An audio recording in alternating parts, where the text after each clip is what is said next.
Glória a Deus. Meus irmãos, recebam a paz do Senhor. Tudo bem com os irmãos?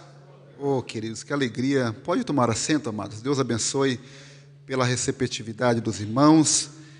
Nós ficamos muito gratos a Deus por estarmos aqui.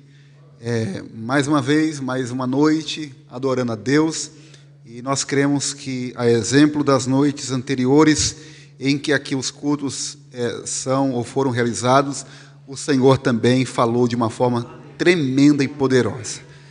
Graças a Deus. Queridos, eu quero compartilhar uma palavra do Senhor juntamente com a igreja, registrado no Evangelho escrito por Mateus, capítulo de número 14. Eu vou ser breve, queridos, mas, porém, tentar trazer aquilo que o Senhor tem colocado no meu coração. Confesso aos irmãos que dentro de poucos minutos isso veio ao meu coração para que nós pensássemos juntos aqui. E sem jargão algum de pregador, porque às vezes a gente ouve muito, né? Deus acabou de me dar mensagem aqui agora. E às vezes a mensagem que já pregou, confesso, irmãos, já preguei nesse texto bíblico, mas há muito tempo atrás. Há muito tempo atrás. Então, tudo que vir aqui, creia diante do Deus que está conosco, é novo da parte de Deus. É porque a palavra do Senhor, ela não se renova porque se renova aquilo que é velho. Ela se faz nova a cada dia. Alguém disse certa feita, eu concordo plenamente, que se a Bíblia ela fosse como um outro livro qualquer, em que alguém lesse alguma parte de qualquer livro que nós abríssemos aqui e pregasse, por exemplo, que eu pregasse aqui nesse texto hoje, e o pastor Ademilson não pudesse mais pregar nele, ou os irmãos não pudessem mais pregar a respeito do que nós iremos pensar aqui dentro de poucos minutos, podia pegar ela e colocar ela num estante, esquecê-la lá, porque de mais nada ela serviria. Mas nós louvamos a Deus porque esta palavra não é assim. Se eu fechar aqui agora e os irmãos virem aqui minutos, segundos depois, para poder ministrar no mesmo texto bíblico, o Senhor os dará outra iluminação dentro deste texto bíblico. Este é o poder da palavra do Senhor. Graças a Deus. Encontraram aí, queridos, capítulo 14, verso 13 do Evangelho escrito por Mateus.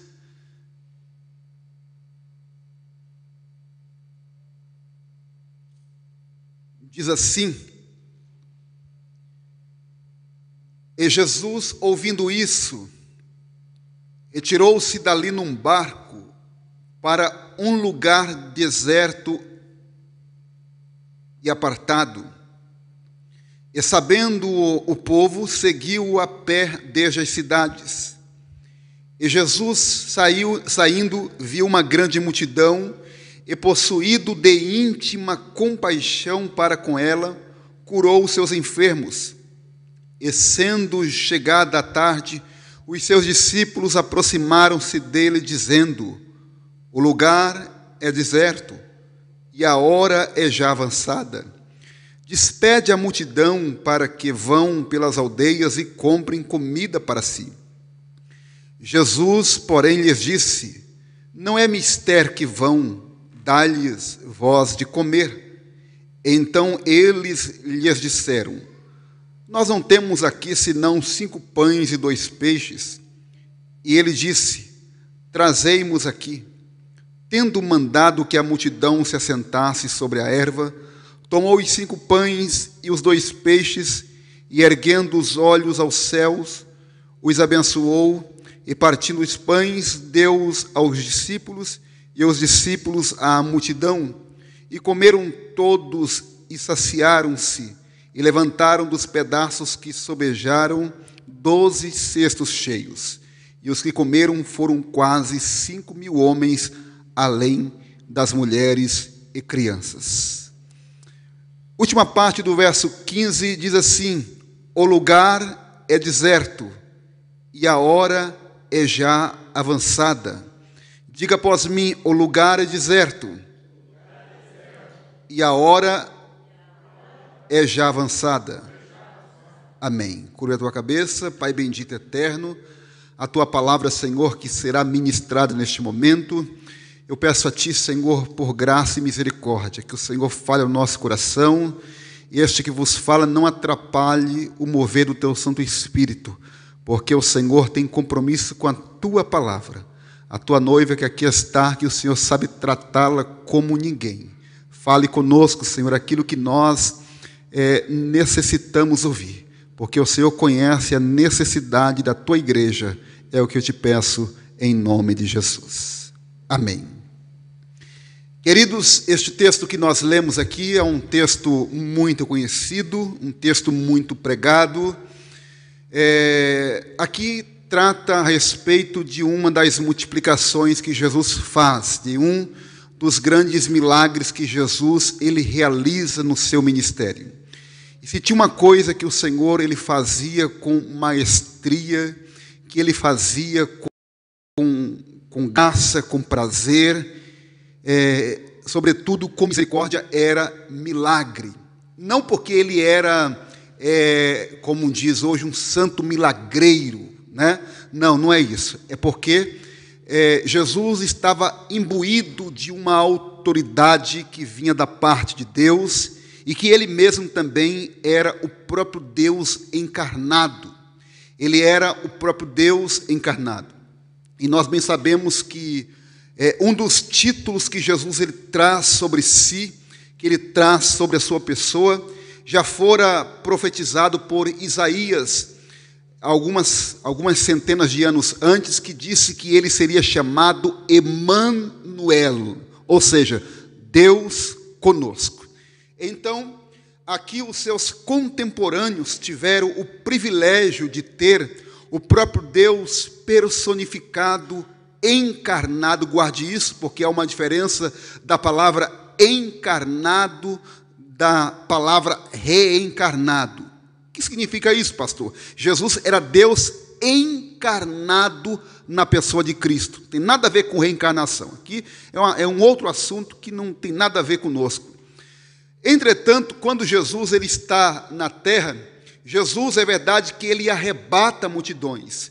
Ele arrebanha multidões, não simplesmente por conta dos milagres, não simplesmente por conta do pão que ele multiplicava, não simplesmente por causa das curas que ele fazia, não simplesmente por causa dos paralíticos que ele colocava para andar. É verdade que alguns grupos de pessoas acompanhavam Jesus simplesmente por causa de milagre. E eu tenho certeza que se nós, ou se o pastor Ademilson, juntamente com a liderança, colocasse alguma placa aí fora divulgando, olha, aqui nós teremos terças-feiras poderosíssimas, aonde estará aqui o homem de Deus que vai orar por paralítico para paralítico andar, que vai revelar o número do CPF, o número da RG. Eu sei que esta igreja aqui não teria lugar para as pessoas assentarem, para pessoas participarem do culto. Por quê? Porque hoje em dia as pessoas querem entretenimento. Hoje em dia as pessoas elas querem algo que lhes chama a atenção. Elas querem, a exemplo da época da igreja primitiva, não me refiro ao contexto do povo da igreja primitiva, mas me refiro ao público da época. O que eles queriam? Eles queriam pão e circo. Era o que Roma dava para o povo. Enquanto Roma dava pão e circo, o povo se alegrava. O que eu quero dizer com isso? Que estes milagres não acontecem mais hoje? Sim, acontecem. Eu creio nos dons do Espírito. Eu creio que Deus ainda coloca paralítico para andar. Eu creio que Deus ainda nos usa com os divinos dons do seu Santo Espírito, em cura, em revelação, em profecia, e por misericórdia eu tenho algum destes dons também que Deus tem me concedido, mas tendo em vista que estes dons não são para autopromoção nossa, estes dons são para servir a igreja, estes dons são para servir a noiva de Cristo, não para auto nos promover. E quando Jesus ele realiza estes milagres que ele realiza não são para autopromoção do seu ministério. Até porque Jesus não precisava disso. Ele veio do Pai, ele era do Pai, ele veio de Deus e ele era o próprio Deus encarnado, como eu bem disse aqui anteriormente. Jesus veio para uma missão específica. E qual é, pastor? Trazer salvação para a humanidade. E esta igreja está alocada aqui neste bairro exatamente para isso. Para quê?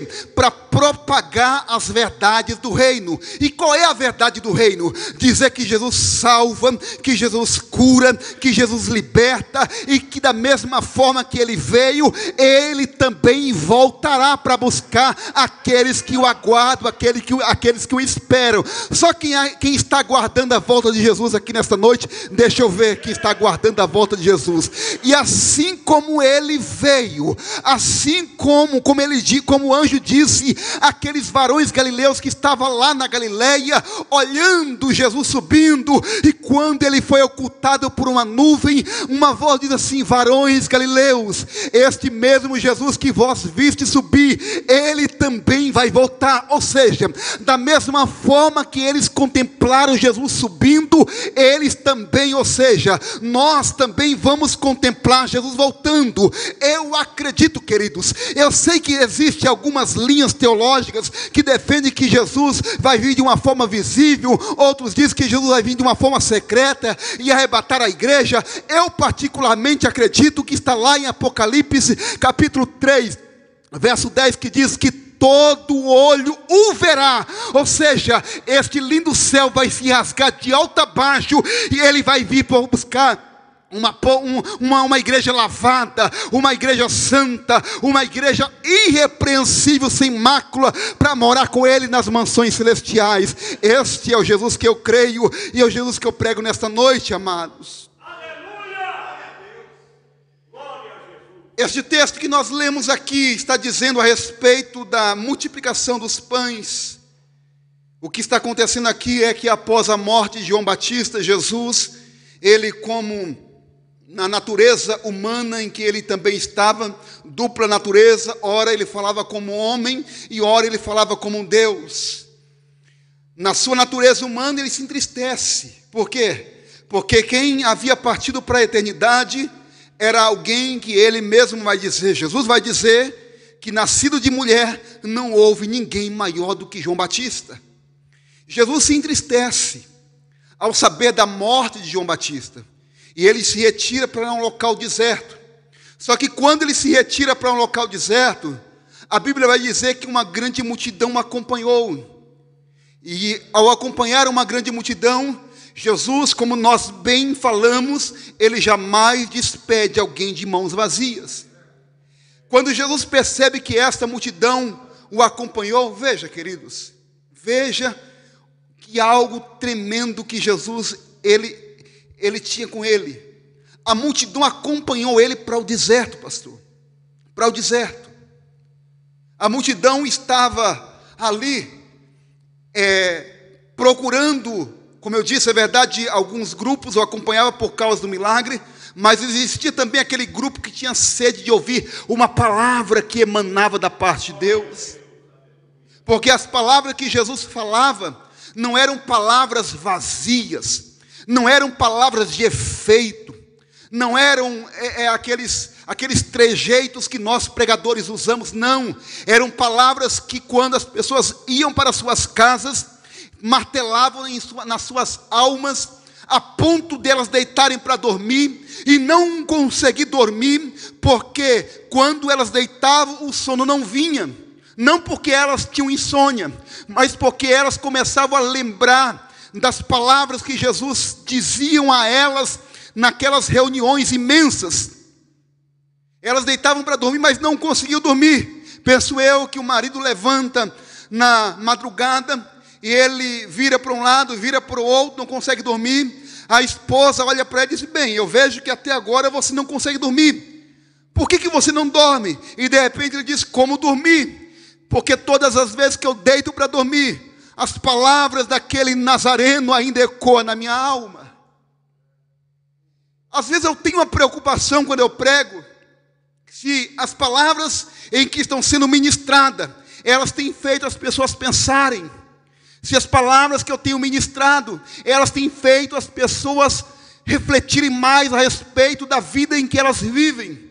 Até eu tenho feito esta auto-reflexão e dito: Senhor, será que o que eu estou pregando, será que tem surtido efeito na vida das pessoas? Ou elas têm entrado no culto e saído do culto e nada tem mudado? Não que ao dizer isso, eu quero dizer que eu pretendo ser unanimidade em que a palavra que eu prego, haja vista que a palavra que eu prego, ela não é minha, ela é da parte de Deus. Mas se quando eu estou sendo um instrumento da parte de Deus, quando as pessoas voltam para suas casas, será que elas refletem acerca daquilo que Deus usou a minha vida para falar com elas? Ou nada tem mudado? Esta tem sido uma das minhas preocupações. Só que aqui não, as pessoas acompanhavam Jesus. E se elas acompanhavam Jesus, é porque via nele alguém que tinha uma palavra de esperança. Se elas enxergavam Cristo como sendo o Messias ou não, elas enxergavam nele uma palavra de esperança. Será que quando nós estamos no nosso local de trabalho, será que quando nós estamos rodeados pelos nossos amigos, sendo eles participantes do mesmo segmento religioso nosso ou não, nós estamos influenciando eles a pensarem naquilo que nós acreditamos ou não? Aqui fato é que elas acompanharam Jesus, e o texto vai dizer que o local era deserto e a hora também já era avançada. E perceba que o cenário em que Deus mais operou o milagre não foi dentro dos templos, não foi dentro do templo de Salomão, não foi dentro do templo em que Jesus em vida entrou, mas o cenário em que Deus mais usou para realizar milagre foi o deserto. Moisés viu mais de Deus no deserto do que dentro do palácio de Faraó. O que eu estou querendo dizer aqui é que não importa as circunstâncias que você esteja vivendo, o deserto é um cenário perfeito para Deus manifestar o poder dele sobre a tua vida, querido. Deus não depende de local perfeito, Deus não depende de cenário perfeito, seja no palácio ou seja no deserto, o poder dele ainda é o mesmo para fazer aquilo que ele quer, porque a Bíblia diz que operando o Senhor, quem impedirá?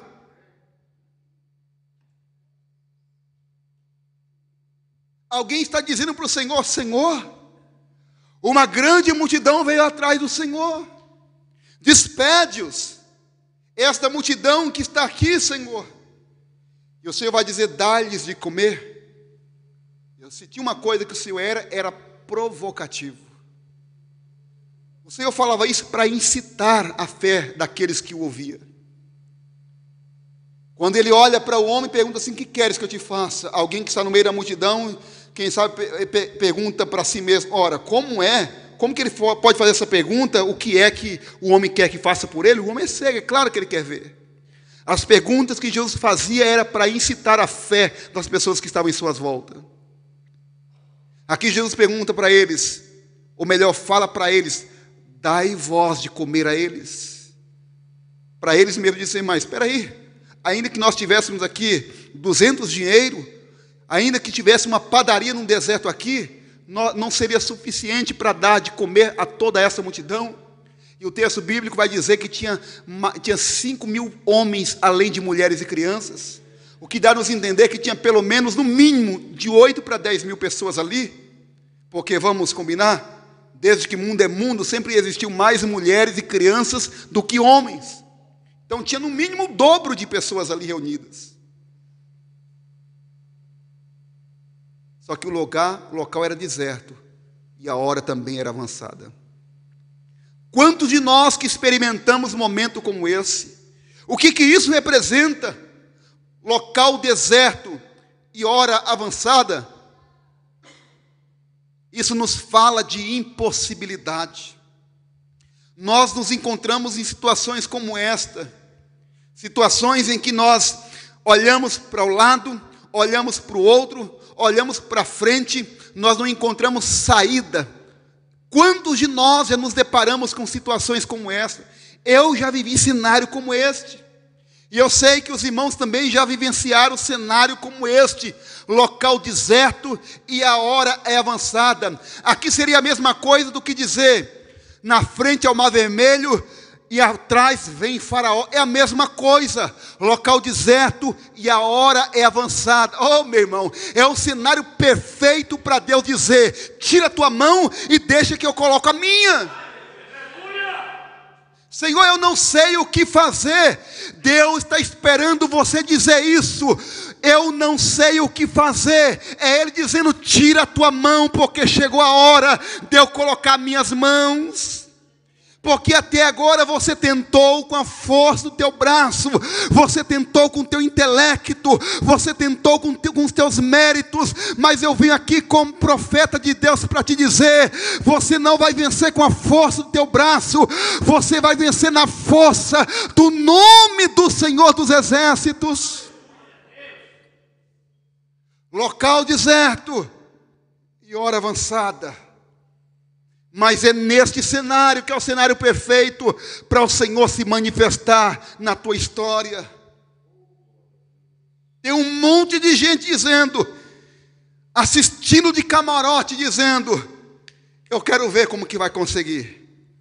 Porque já tentou de todos os meios, já tentou de todas as formas, mas fica tranquilo, porque quando nós depositamos apenas 5 pães e 2 peixes nas mãos de alguém que sabe fazer o milagre, é o início de uma grande transformação. É o início de um grande processo para o milagre acontecer. Sabe o que eu aprendo com essa palavra? É que deserto é local aonde o sapato cresce nos pés. Você conhece a passagem bíblica? É local onde a roupa cresce no corpo. Milagre, querido. E milagre não se explica. Milagre não é experimentado em laboratório. Milagre, ele foge da compreensão dos parâmetros humanos. Alguém vai dizer assim, é fácil ser crente, né? Os céticos, os críticos vão dizer assim, os crentes é fácil, porque aquilo que eles não conseguem explicar, eles falam que é milagre. Ora, o que é milagre se não isso? Mas aqui não estou falando de dor de cabeça, porque a dor de cabeça o Doril pode curar.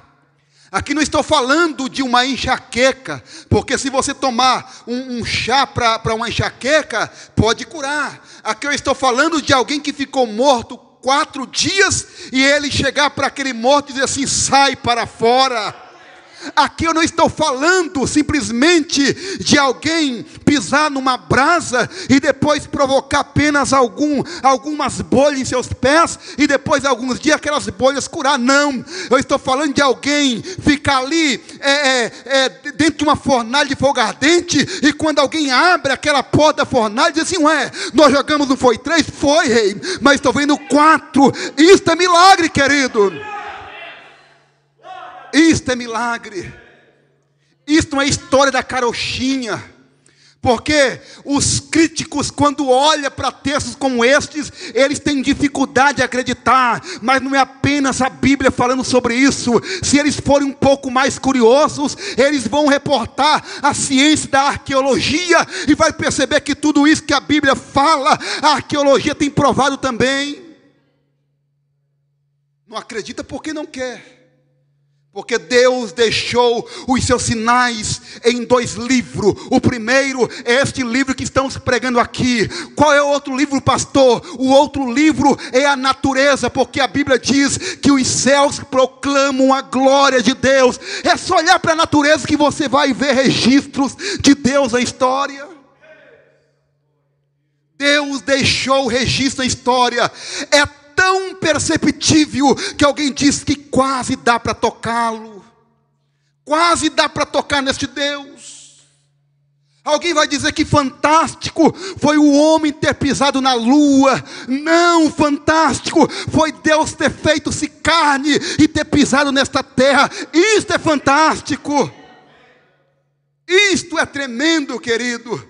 Um Deus que achou por bem deixar o seu trono de glória e vir habitar no nosso meio, não para entender, mas para poder dar testemunho de que é possível vencer este mundo. Ele disse: eu venci o mundo. E nós também, se estivermos em Cristo, nós também venceremos.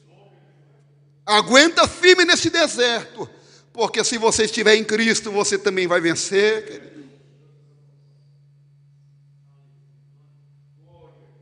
Alguém vai desprezar o que você tem em mãos, porque desprezaram o que este menino tinha nas mãos. Olhou para apenas aqueles 5 pães, 2 peixes, e disse assim: o que é isso para uma grande multidão? Nunca despreze o que Deus colocou na palma de tuas mãos. Lembra daquela mulher? O que você tem em casa? Declara-me. O que tens em casa? O azeite da viúva, quando Deus multiplica, ela vai dizer: a tua serva não tem nada a não ser o quê? Um pouco de azeite na botija. O grande problema nosso é que nós desprezamos o pouco que nós temos. Só que este pouco que nós chamamos de pouco é o suficiente para Deus realizar um grande milagre. O Senhor, a palavra de Deus, ela não chegou até nós com uma grande multidão. Foram apenas 12 homens que impactou o mundo da época. Eles sacudiram o mundo da época. E ele não escolheu os melhores. Pasmem os irmãos. Ele escolheu um que não deixava nem Jesus terminar o sermão, que ele se intrometia. Era mais ou menos Jesus pregando aqui, e Pedrão sentado lá, ele disse: Senhor, eu posso interromper a mensagem? Pois não, Pedro, tinha que ser tu mesmo, né? Ele escolheu outro que teve o privilégio de carregar o alforje ou a sacola das ofertas que mantinham o ministério de Cristo por doações pelas mulheres, pelas pessoas que doavam para o ministério de Cristo, que ele ali por detrás, metia a mão. Quem? Judas. E pasme, alguém pode pensar assim: então Jesus era conivente, se ele sabia que Judas pegava o dinheiro, Jesus era conivente. Não, era o próprio Senhor dando oportunidade para Judas se redimir daquele mal. Dando oportunidade. Às vezes a gente olha e parece que Deus faz vista grossa, né? Peraí, será que o Senhor não está vendo o que está acontecendo neste mundo? Será que o Senhor não está vendo o que está acontecendo nas altas cúpulas da liderança, seja ela de que segmento seja? Deus está vendo tudo, nada passa por desapercebido ao seu golpe de vista. Mas a Bíblia diz que Deus é longânimo em misericórdia. Ele demora em irar-se, mas não brinque com fogo, porque quem brinca com fogo se queima. Aqui eu completei, tá? Aqui é na tradução do pastor Gleidson Silva. Então é Deus dando oportunidade para que nós venhamos nos arrepender deste mal. Então Deus escolheu pessoas as mais problemáticas possíveis. Hoje em dia as pessoas usam como desculpa e dizem assim: eu não vou mais para a igreja porque é tanta coisa que eu vejo na igreja que dá desânimo de ficar na igreja, sabe? Porque está procurando uma igreja perfeita. E eu li certa feita dizendo que se você encontrar uma igreja perfeita, não faça parte dela, porque você certamente vai arruiná-la. Por quê? Porque o problema está em nós e não na igreja. Veja que o problema não estava no Senhor, que era a igreja em si, que era o cabeça da igreja. O problema estava nos membros da igreja, que eram os discípulos. Mas, no entanto, o cabeça era perfeito, que era Cristo. A família era imperfeita, os irmãos, Pedro, Tiago, João, Judas e demais. Mas o líder da igreja era perfeito, Jesus. Então, eu sei que estou pregando aqui, não sei se está sendo gravado ou não, mas você que me ouve, você que vai assistir esta mensagem, essa pregação, isso não é uma desculpa para você não se aproximar da igreja, porque você vai encontrar dezenas de pessoas imperfeitas, assim como você também é, assim como eu sou imperfeito, assim como o pastor Ademilson é imperfeito, assim como os obreiros são imperfeitos, assim como o corpo é imperfeito, mas a cabeça, que é Cristo, é perfeita, e é criando sentido à perfeição que é Ele, que naquele grande dia nós seremos como Ele é. Mas enquanto isso, você está em um deserto, em que a hora está avançada, em que você olha para um lado, você não vê nada, você só vê cadáveres caindo ao teu lado, pessoas que não dão a mínima para você, pessoas que te olham atravessado, mas aguarde, porque aquele que sabe provocar o milagre no local mais adverso, ele vai se manifestar e dizer: eu estou aqui para realizar o milagre. Oh, querido, o local é deserto e a hora é avançada, mas quem sabe fazer milagre está aqui para te surpreender. Fique de pé com a permissão do pastor, querido, por gentileza. Você recebe esta palavra da parte do Senhor? A Bíblia diz que Jesus, ele levanta aqueles 5 pães e 2 peixes para o alto. Ele dá graças a Deus. E aqui eu aprendo uma outra grande lição. Jesus, ele poderia simplesmente realizar pelo poder e autoridade que o Pai lhe tinha dado. Mas eu aprendo uma grande lição. Jesus, sendo filho de Deus, ele ainda levanta aqueles pães e aqueles peixes ao alto e dá graças a Deus.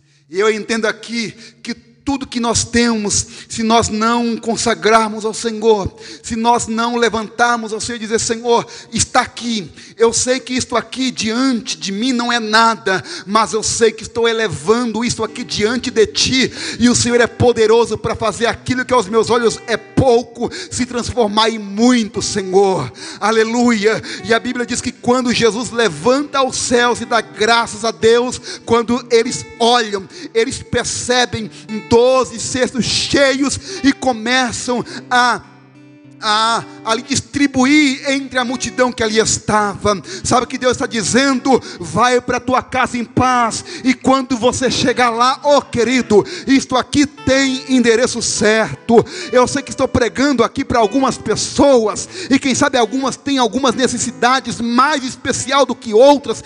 Deus está dizendo: vai para a tua casa em paz e receba a grande surpresa da parte do Senhor, porque haverá testemunho aqui neste altar, haverá testemunho aqui neste altar, porque você está dizendo: eu sou a tua providência.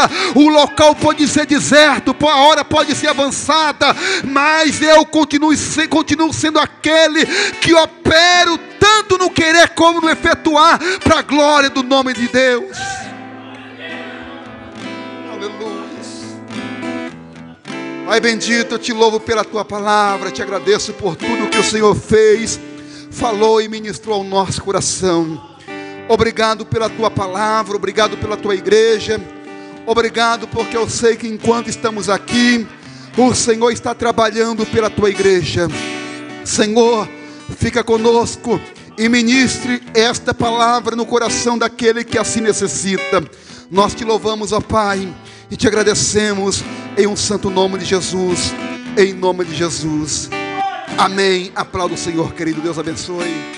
Obrigado, pastor.